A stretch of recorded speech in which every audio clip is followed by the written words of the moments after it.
They're three young guys, and I think we've been seeing that position evolve over time. But and we saw it towards the bottom of your list there. It's guys that are still trying to figure out how to do it on both sides of the ball, not only behind the plate, but also in the batter's box as well. And I just wanted to kind of, point out those three guys because we got three guys, young catchers that have, their job is to be a presence behind the plate, and they've put their teams in a position to be able to make the playoffs.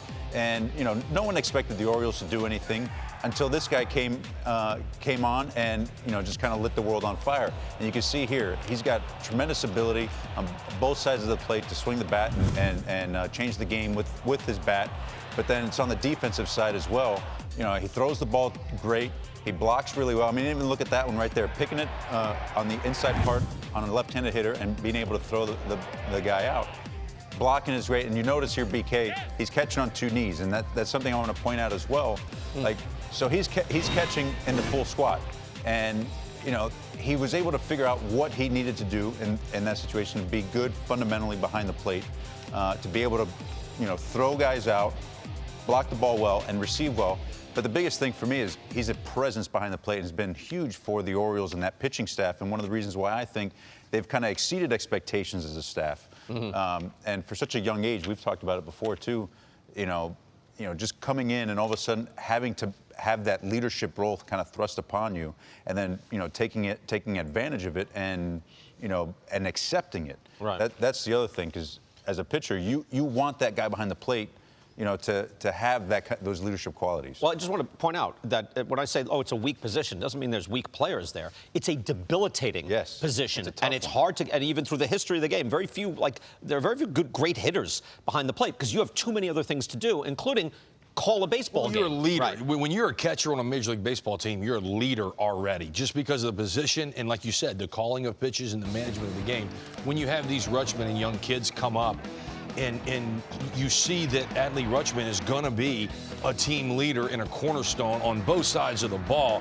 I just get really excited when I think about Buster, and I know I mention him a lot, but what Buster Posey and the effect that he's had in St. Louis, or excuse me, him in San Francisco and Yachty in St. Louis, both of those guys have had incredible impact on an everyday basis for those organizations. I think Adley's going to do the same in Baltimore for a while. Adley kind of gives me those Buster Posey vibes when you watch him play. Yeah, right. How about Alejandro Kirk then? Again, he made the All-Star game, can hit. What type of catcher is he?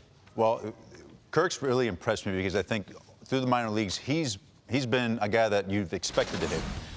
The guys in Toronto, they expected him to hit. And this is what I was talking about earlier with you. As far as that hit tool, he has an ability to get the barrel on the ball, but then find the holes, not just to make contact, but find the holes and spray the ball around the field, but then not only get you a hit, he's got the power to be able to do that. But this is something that I think everyone in Toronto expected him to do.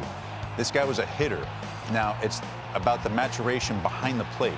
What he was able to do to improve his defense is what has impressed me the most going into this year. And like I pointed out with Rutschman, he catches in a squat. Kirk figured out a way how he can do it best by catching on a knee.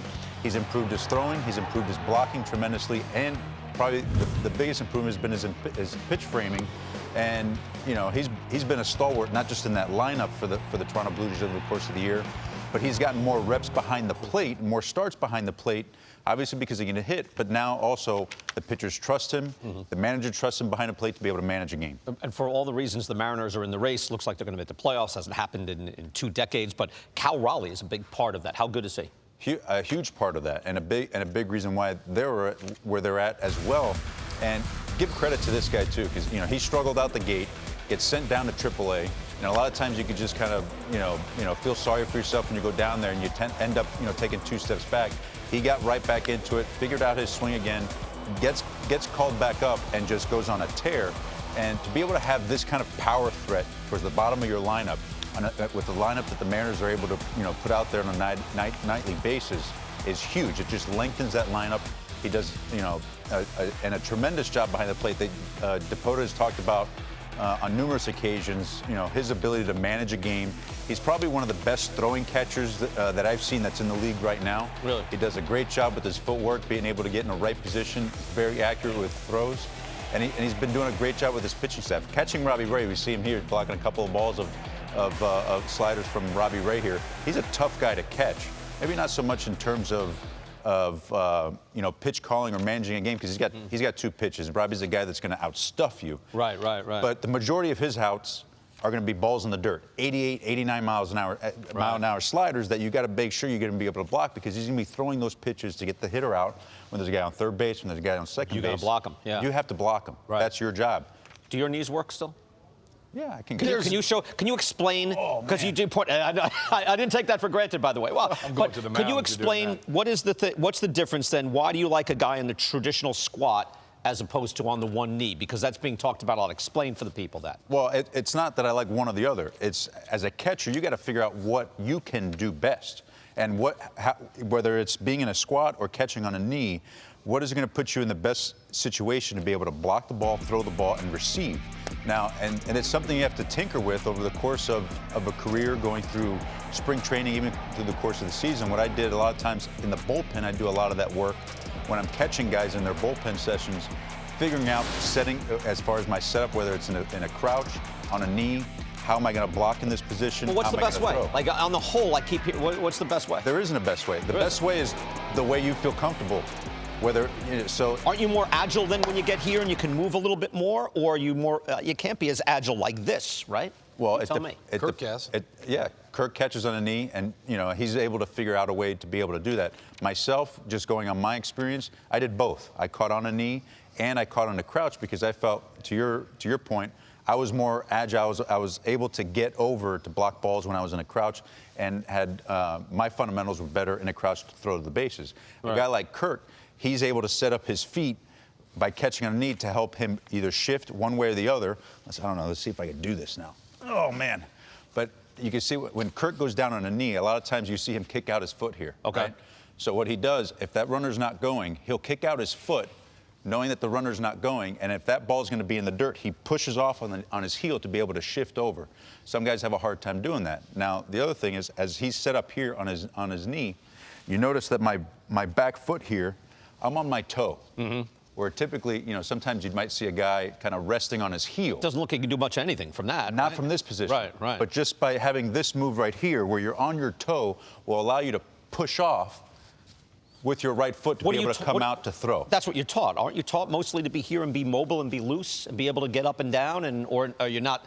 I thought that would be the fundamental way you're taught on the way up. Those are the fundamentals, and those are things guys have to work on in order to feel comfortable. Like, you can say, hey, this is how you have to do it. Mm-hmm. But if you can't physically do it, you got to figure out a different way or a better way to do it that you can physically. Jake, it leads to the next thing is, like, he's also presenting a target. A catcher is doing that. What did you prefer as far as some catchers that were high, low, or got into the traditional squat? What did you like? I liked the catcher to be as little as possible. I felt aim small, miss small. I wanted my catcher. What do you mean by that? I wanted the catcher. I didn't want the catcher big back here. I wanted the catcher to get as little and down here on that corner. And you just did an angle. I'll play umpire then, because now an umpire also.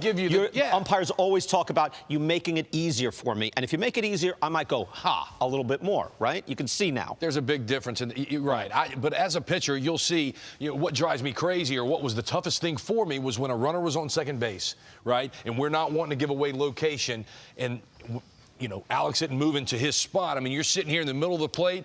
He might have showed me this, but it might have been a deke for the guy on deck. So that was the hardest thing. I would try to pick out, okay, I'm throwing this ball to his right knee because we don't have a target down there. Every pitcher wants to pick up that target and go to it. Mm-hmm. But when a runner's on second base, that target isn't getting put up until you pick your leg up and go. So the pitcher-catcher relationship is something that we should dive a lot more into, especially being on with Alex. Alex is just a tremendous, and nobody gets beat up like these guys. BK, you brought up actually a good point as far as the target, because he was a guy that is aim small, miss small. He wanted his catcher to be as little as possible. He didn't want the extra. Right. I caught Max for a long time. Max was the complete opposite. He wanted you to be, kind of big. He wanted to see a big square, target back there. Okay. A lot of times, especially when he's going up, he would actually, in between pitches, if you didn't make yourself big enough, he'd let you know and say, hey, I'm going to need you to get up there a little bit. So a lot of times, I would actually have to get up and almost feel like I'm like presenting my chest out to him to make sure he has a good full target, because he wanted to see a much bigger target as opposed to a guy like Jake who really wanted, kind of that aim small, miss small. I don't want to see too much extra around you. You're talking about when that catcher's setting up and showing you where he wants. The difference in that ball right here and right there is homer versus out, is everything in the world. So it would drive me nuts, and I would go, man, you got way too much plate there, you know. So a lot that goes into it, and it is a game of inches in execution. Along those lines, they found in pitch framing, a guy like Salvador Perez does very poorly. He's a big guy. Right. Shorter catchers actually get more calls down here. Yeah. Because you're small, you're lower to the ground, you're here. You can the difference between here and presenting. Your knees work pretty good. Is everything. Well, I didn't catch. Why am I doing all these? Get you down and I'll show it on you. Yeah, you can show it on me. My knees still work.